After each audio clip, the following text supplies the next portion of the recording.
Hi, I'm Velma, and for years now I've been in love with the world of cinema.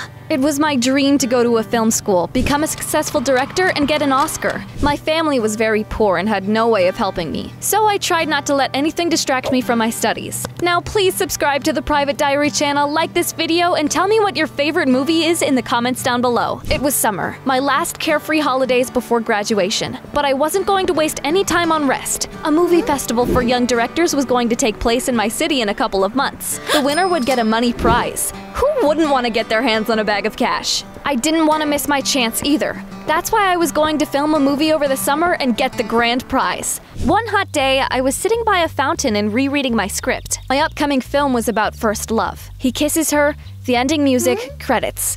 Perfect. My best friend Daphne sat down next to me. She was enjoying the holidays like a little kid. Daphne had always been a cheerful girl. I've written a list of all the things we could do this summer. Beach parties, canoes, picnics. That's great, but I'm going to be working on my film all holidays, so you'll have to do it without me. This is the last summer the two of us can have a blast together. We'll need to prepare for college exams soon. Let's have fun while we still can. Have fun for the both of us. But I wanted to spend time with my best friend. She looked so miserable, I felt guilty. Daphne was a good friend. Her family was poor too. We lived next door to each other and had been friends ever since we were kids. However, her brother Fred was a real jerk and was always getting into trouble. We couldn't stand each other. If I could, I would have sent Fred away to live on another planet. Speak of the devil. Sis, I thought you were sitting next to a scarecrow, but I guess it's just Velma. Oh, you're hilarious. How long did it take you to come up with that? A week? Guys, quit it! It's not my fault I'm allergic to this nerd. By the way, Daphne, a thunderstorm is approaching. Hop in, I'll give you a ride home. We looked up and realized that the sun had indeed disappeared behind dark clouds. Velma, let's go. Nah, I'm not getting into Fred's car. I heard he takes part in street races for money. That's just dumb rumors. In the end, my friend convinced me to get in the car. As Fred drove, she asked me what kind of movie I was going to film. I told Daphne about the upcoming festival. Fred couldn't resist snarking at me. Let me give you a piece of advice. As a cinema connoisseur, throw your stupid script in the trash. Throw your opinion in the trash! Another car stopped next to us at the traffic light. The guy behind its wheel challenged Fred. Let's see who reaches the next traffic light first. I'll bet you 20 it'll be me. See? Your brother is a racer! I screamed at Fred to let me out, but it was too late. The race had already begun. At some point, Fred's rival cut him off, and our car kissed a policeman's car. A cop stepped out of it, and for some reason he was smiling. Oh, this is my day. We've been looking for you illegal racers for ages. You're in big trouble, son. Ha! Someone's going to get what they deserve. The same goes for you too, girls. What? Since Daphne and I were in the car, the cop decided we were involved too. The three of us were brought to a police station and they called our parents. I was so furious, I wanted to slap the living daylights out of Fred. Since you're all minors, you will be given a lenient punishment. You will have to go to a camp for troubled teens. They didn't believe me when I said I was just getting a ride home and I had no choice but to pack my things. My parents said I was lucky to be going to a camp for free. Can you believe it? Lucky? I was in a world of trouble because of Fred. I was going to participate in the movie festival anyway, so I brought the script and my old camera with me. I hope I'll be able to find actors and film my movie at the camp.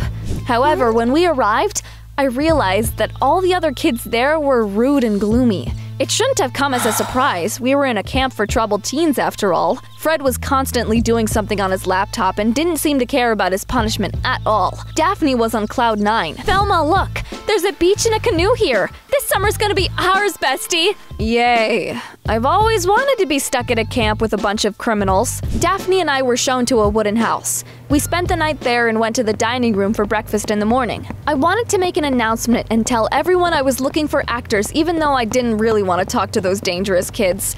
I didn't know what they had done to end up in that camp. I took a look around the dining room and quickly hid under the table. Dang it! What was he doing here? Did you see a ghost? Worse! Toby's here! Toby was my ex-boyfriend. We didn't stay friends after the breakup, to say the least. I left him because our relationship took up too much of my time and I wanted to focus on my studies. Toby went ballistic and then his family moved to another neighborhood and we hadn't seen each other until now. I can't! I need to film a movie! You're so obsessed with that festival. Fred is right. There are going to be a lot of participants there. Do you really think you'll stand a chance? My sister's right. Velma, you don't have what it takes. Have you thought about becoming a waiter instead? Have you thought about eating your socks? I was used to Fred being nasty, but Daphne's words stung. I resolutely got out from under the table and addressed everyone in the room. Hello. I'm Velma. I want to be a director and I'm going to film a movie. If anyone wants to audition for it, meet me, on the volleyball court after breakfast. Everyone smirked. They didn't seem interested at all. Toby looked lost. Oh, he definitely recognized me. After breakfast, I trudged to the volleyball court, not really expecting to see anyone there. But to my surprise, soon a lot of kids came to the improvised audition. If this is so important for you, then let's film a movie and then have fun. Oh, Daphne, let me hug you. Oh, Daphne, let me hug you. Oh, you are such girls. I didn't pay attention to that jerk's words and started casting. An hour later, I found the actors for all the roles except the male lead. None of the boys fit. And then Toby came up to me. Can I give it a try? Oh, I thought you wouldn't want to talk to me after, well, you know what. It's all in the past. I'm not mad anymore. I handed Toby the script. He read his lines and I all but squealed. He was the perfect leading actor. Daphne became the leading lady. Those who did not pass volunteered to help me out on set. Soon we got down to business. It was fun and there were a lot of help. Like a real director, I gave instructions and enjoyed every second of it. Fred was the only one who didn't participate. He just sat nearby with his laptop and taunted us. The dialogues are atrocious. Your poor audience will fall asleep. You're wasting your time. When it got dark, we stopped filming and gathered around a large campfire. This day brought us closer together and everyone shared their stories. I'm usually a calm guy, but I fought with some bullies recently and ended up here. I get it, bro. I'm only here because I taught my stepfather a lesson. That bastard hurt my mom. And I stole a dress from a store. My family's really poor and my classmates always make fun of me for the way I dress. After listening to their stories, I realized they were good kids. It's just that each of them got into a difficult situation. Luckily, they were able to forget about their problems and make friends in the camp. We chatted late into the night. The next morning, I came to the set in a great mood. Strangely enough, there were much fewer people there than the day before. Hey, where's everyone else? It turns out someone had scattered notes all over the camp at night saying I was a real monster and liked to hurt animals. A lot of people did not like that and refused to help me after that. It's just crazy rumors. Someone is trying to derail the filming, but they didn't believe me. I had to keep working with those who stayed. The surprises didn't end there. The morning after that, I noticed some red spots on my face and then immediately ran to the nurse. On the way there, I ran into kids going to the dining room. They saw the spots and jumped away from me in horror. Wow, the note wasn't lying! I picked up the piece of paper the girl had dropped. Apparently, someone had scattered stupid notes all over the camp at night again. They said I had a contagious rash. Ugh! Whoever's spreading these ridiculous rumors about me will regret it. But first, I had to deal with the disaster that was my face. The nurse examined the spots and burst out laughing. It's not a rash, just lipstick. Someone must have pranked you while you were sleeping. What? Whose idea of fun was that? The most logical subject was Daphne. After all, we lived in the same house. But I was sure my friend wouldn't have done that to me. I washed the lipstick off my face and tried to explain to everyone the rash wasn't contagious, but they believed the idiotic gossip. Almost everyone refused to work with me after that. I was sure that whoever was messing with me would try to scatter some notes again that evening. I decided to catch that scoundrel and ask Daphne to lie in wait with me, but Fred heard that and stopped us. My sister needs to get enough sleep. Don't drag her into this. Sorry, Velma. You know it's useless to argue with him. Daphne went to bed and Toby volunteered to wait with me. We sat on the roof and watched the camp as night fell. Everything was quiet, so we started chatting to pass the time. Listen, I'm sorry I broke up with you. It's just that nothing is more important to me than studying. It's okay. I'm glad we broke up. My girlfriend Ilona is waiting for me at home. I'm happy with her. Oh, I'm so glad! We waited for a couple of hours, but no one showed up and we went to bed. The next morning, no one came to set at all except Daphne and Toby. It turned out someone had scattered notes with dirty lies about me just before dawn. What is it this time? Have I eaten all the ice cream in the world or am I planning a zombie apocalypse? No, it says here, you're a spoiled rich girl and that you're going to edit the movie to make everyone who starred in it look ridiculous. Everyone got mad and refused to come. Don't worry, Velma. We know this isn't true. Let's film the rest of the scenes together. My friend's words cheered me up a bit, and we got down to business. However, it was taking too long. Daphne kept running away every half hour and throwing temper tantrums. I get it, you want to win the festival, but I wish we could have just enjoyed the summer instead of wasting precious time. Hold on, I'll be back in 5 minutes. She ran away again, and it started to piss me off. Was she doing it on purpose? I followed Daphne. My friend walked into our house and started rummaging in her purse. Why do you keep running off the set? Daphne was so shocked she dropped her purse, and its contents scattered all over the floor. A lipstick the same color as the spot someone had drawn on my face rolled up to my feet. Next, I noticed a badge all the participants of the film festival got. Daphne's name was on it. In that second, I finally understood everything. Daphne, you are the last person I expected to stab me in the back. What are you talking about? Don't act like you're an innocent lamb. You kept telling me to give up and have fun instead of filming the movie because you were going to participate in the movie festival too. You wanted to get rid of a competitor, but I didn't give up, so you spread ridiculous rumors about me to make everyone turn their backs on me. It's your fault I couldn't finish my movie. Do you hear yourself?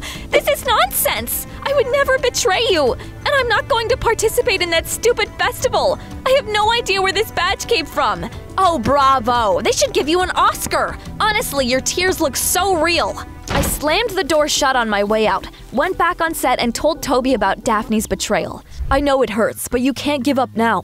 We can do it together. How? Everyone left, including my lead actress. I could be the female lead. You'll just have to edit it a bit later. Toby took my clothes and went off to the locker room to change. We'll make a wig from a mop. It'll be great, you'll see. He ran off, and I wanted to tear my hair out. A guy with a mop on his head would look ridiculous. The audience at the festival would throw rotten tomatoes at me for such a masterpiece. Maybe it was time to give up on my dream. I went to the locker room and told Toby not to change. It was time to stop trying to film that movie. But to my surprise, I saw him write something on a piece of paper and hide it in his locker. It looked like one of those notes with dirty rumors about me that someone had been scattering about. Besides, it was strange that the villain hadn't shown up the night Toby and I tried to ambush them. Was he taking revenge on me after our breakup after all? I had nothing to lose, so I got out of my hiding place and pounced on Toby. Velma, you're paranoid. This is getting ridiculous. I just write cute notes to my girlfriend every day. He showed me a bunch of pieces of paper saying things like, Ilona, I miss you every minute. I can't believe you thought so badly of me. I was trying to help you with the movie. I'm sorry. I don't know who to trust anymore. I wanted to get some fresh air, but then Fred burst into the locker room. He was holding his laptop in one hand and dragging a crying Daphne along with the other. There you are, Velma! Mind explaining why you drove my sister to tears? I saw a festival badge with her name on it and thought she tried to set me up so I wouldn't finish filming the movie. Jeez, you're the reason why shampoo has instructions. Shut it, you jerk! Have you still not realized I was the one who messed with you? What the what? Fred said he had long known about the film festival. He'd already filmed a movie for it and had been editing it on his laptop that whole time. See, I used Daphne's name when I registered. The badge must have fallen into her purse by accident when I was putting her lipstick back. Daphne lost her temper and knocked the laptop out of her brother's hands. It hit the floor and broke. No! What have you done? I hadn't saved the movie yet. It serves you right! I fought with my best friend because of you! Why did you sign up for the festival in the first place? I wanted to win more money for your treatment. Why do you think I've been taking part in the street races? I was shocked by what Fred said. I looked at my friend worriedly. Are you ill? Yeah, it's pretty serious. I'm going to get treatment in fall. That's why I wanted to hang out with you this summer so much. The reason I've been sneaking away was to take my pills. Overcome with emotion, I burst into tears and pulled Daphne into a tight hug. You should have told me everything a long time ago. I'll always be there for you. At that moment, I wasn't even mad at Fred. He was a bad friend, but a good brother. It was a shame he hadn't saved the movie. Now, none of us would win. I realized we had to team up and film something together to help Daphne. We need a new script, though. We started to blurt out ideas until Daphne stopped us. Guys, I appreciate what you're doing, but we all need to get some rest to get inspired. I want this summer to be special. She was probably right. We would get hit by inspiration after properly relaxing. There was still a lot of time until the fall, so for now, we decided to let loose and enjoy the holidays. I was pleasantly surprised when Fred told everyone that he had been spreading rumors about me. The other kids stopped avoiding me like the plague after that. I'm sorry I resorted to such dirty tricks. I doubt we'll ever be friends. but we both care about Daphne, and for her sake, we need to stop fighting. My sister is lucky to have a friend like you. I can't believe I'm saying this, but Daphne is lucky to have a brother like you. Now let's go play volleyball, if you're not afraid to lose. Excuse you? I'll beat you. It'll be like stealing candy from a baby. I looked at my laughing friends and realized that Daphne was right. Sometimes you need to take a moment and appreciate how lucky you are to be spending time with your loved ones. Tell me, what are you going to do this summer?